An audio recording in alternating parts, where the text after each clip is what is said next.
O, ayan na. Ayan ang tinatalis natin. Yun lang. Tapos yung siro sa gilid, hindi pa natin nakakabit. Ayan. So, tapos na halos. Yun lang lalagyan ng sabon. Ito, tapos na rin ito. Ayan. Tapos sa flooring, bukas. Kabit natin yung siroho. Tapos lagyan natin yung doro. Para tapos na. Tapos dito. Ito, hindi na tapos kaliliha eh. Yung isa na to eh. Yes, boy! Ano na yan? Sampuan ka na dyan ay. Ayan. So bukas pipinturahan yan. Tapos si Rohan na rin. Sana wag umulan.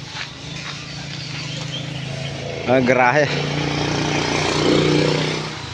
So mga Lunes, mga Webes, papluringan natin to.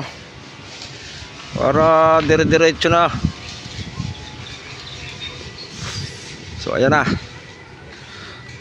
Umulan kasi kahapon. Dapat to kahapon eh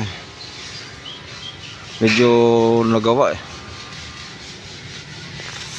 Ay umulan. Nagkana kasi si Mang Kanor. Pag nagkakana si Mang Kanor umuulan talaga eh. Diba boy?